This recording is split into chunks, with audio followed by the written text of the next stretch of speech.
Ndabahaye mwirwe mwese nshuti banywanyi bacu mwebwe mubana natwe mu biganiro n'amakuru tubatunganiriza ngaha kuri Iyakure TV.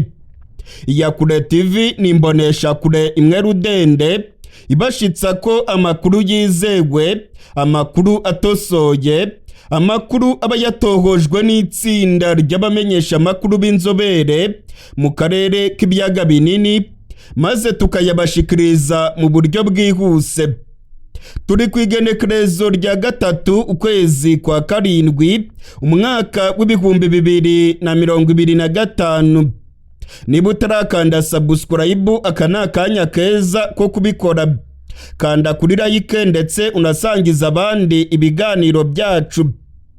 U Rwanda ruri mu migambi yo kwigarurira uburasirazuba bwa Repubulika ya Demokarasi ya Kongo. U Rwanda rugiye kohereza General NKUNDA muri Kongo ndetse afata umwanya ukomeye w'uburongozi mu barwanyi ba M23.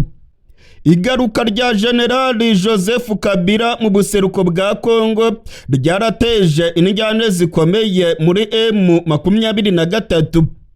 Abarwanyi ba M23 bakomeje kurokirita abandi basirikare benshi b'abakongomani kugira ngo berekane ko M23 igizwe n'abakongomani gusa.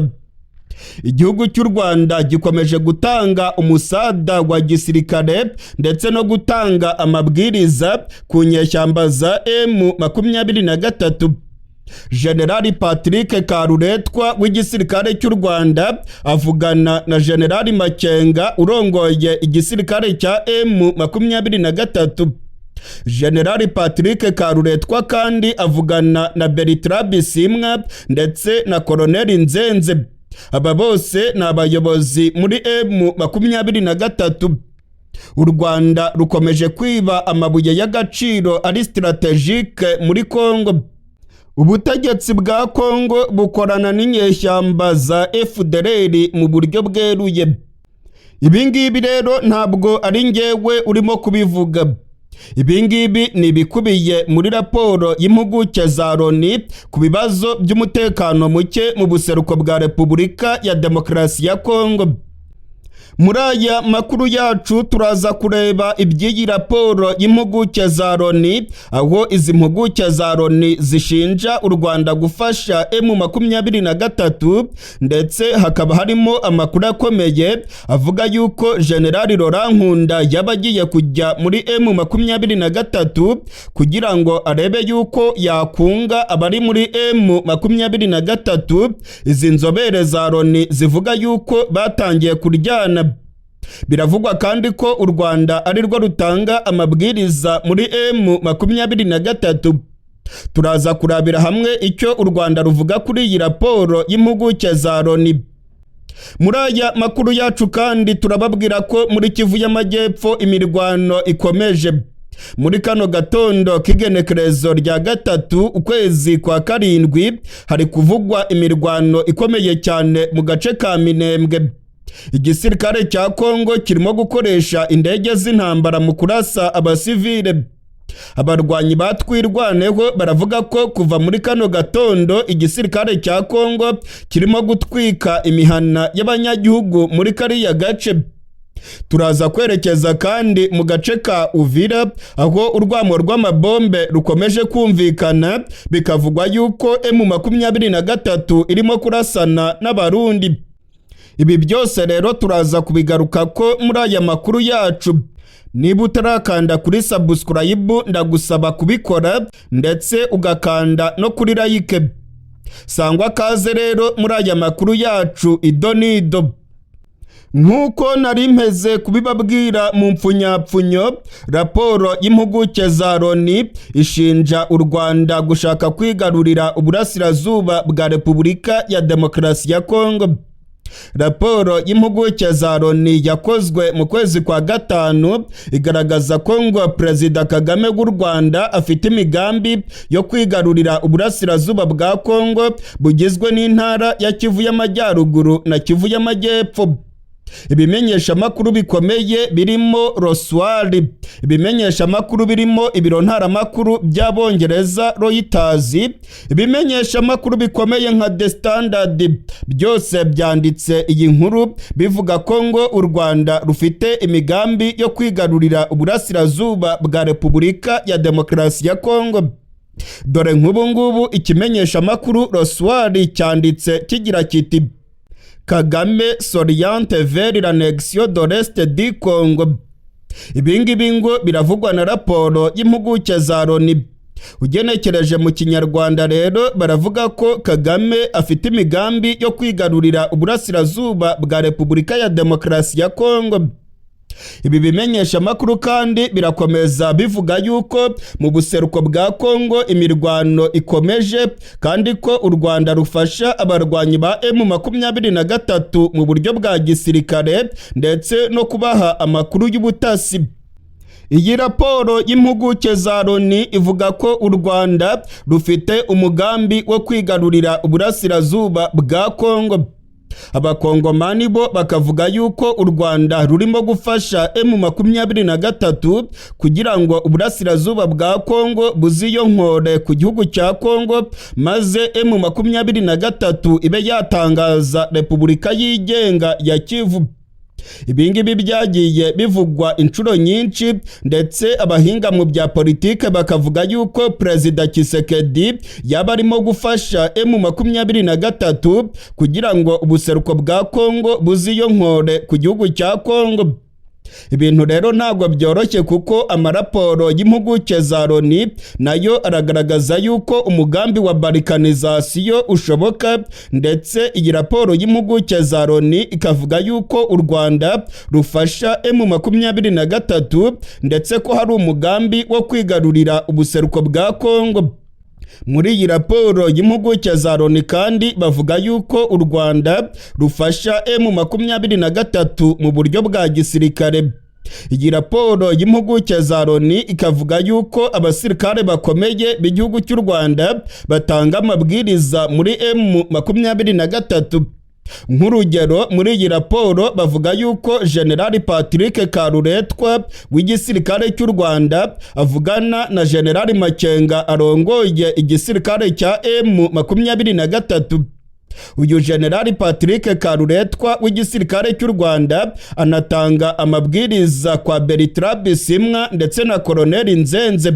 Aba bose ni abayobozi bakomeye muri M23. Ibingibi ni ibishyirwa ahabona n'iyi raporo y'impuguke za Loni. Iyi raporo y'impuguke za Loni kandi ikavuga yuko kuba Joseph Kabila yaragarutse mu buseruko bwa Kongo mu matware y'abarwanyi ba M23 ngo byateje indyane zikomeye hagati muri M23. Ibingibi rero ngo biratuma u Rwanda rushaka kohereza muri Kongo General Laurent Batware kugira ngo ajye kuba yunga aba barwanyi ba M23. Izi mpuguke za Loni zivuga ko zifite amakuru yizewe yemeza ko u Rwanda rushaka kohereza muri Kongo General Laurent. Uyu General Laurent ngo azafata umwanya ukomeye muri M23 ndetse ngo azaba afite inshingano zo kunga abo muri M23 batangiye kuryana kubera ko Joseph Kabila yaje mu buseruko bwa Kongo. Iyi raporo y'impuguke za Loni kandi ivuga yuko muri M23 habayemo ukuryana kubera ko hari za promosiyo zagiye zitangwa kuri bamwe abandi ntizibagereho. Ibingibi rero ngo bizahosha ari uko General Laurent agiye muri M23 maze agahuza impande bigaragara yuko zatangiye kuryana. Iyi raporo y'impuguke za Loni kandi ivuga yuko abasirikare benshi bakomeje kwinjizwa muri M23. Abakongomani batandukanye bo mu bice bya Masisi muri za Rucuru ndetse no muri Kivu y'Amajyepfo bakomeje kwinjira muri M23 ku bwinshi. Ibingibi ngo birimo gukorwa kugira ngo M23 yerekane yuko igizwe n'abakongomani gusa ndetse ivaneho ibirego biyishinja ko ifashwa n'igihugu cy'u Rwanda. Iyi raporo y'impuguke za Loni ikavuga ko abasirikare ibihumbi n'ibihumbi bakomeje kwinjira muri M23. Iyi raporo y'impuguke za Loni kandi ivuga yuko u Rwanda rukomeje gusahura amabuye y'agaciro y'ingenzi muri Kongo. Aya ni amabuye ari strategique akenewe cyane ku isi. U Rwanda rero ngo rukomeje gukoza ukuboko kwako muri Kongo rukavanayo amabuye y'agaciro. Iyi raporo y'impuguke za Loni ku rundi ruhande ivuga yuko ubutegetsi bwa Kongo bukorana n'inyeshyamba za FDLR. Ese u Rwanda ruravuga iki kuri iyi raporo y'impuguke za Loni bigaragara yuko ishinja u Rwanda kugira uruhare mu bibazo by'umutekano muke mu buseruko bwa Kongo? U Rwanda rero rwanenze impuguke za Loni zagoretse ukuri ku kibazo rufite kuri FDLR. Uyu ni umutwe w'inkuru wanditswe n'ikimenyesha makuru Igihe cyegereye cyane ubutegetsi bwa Kigali.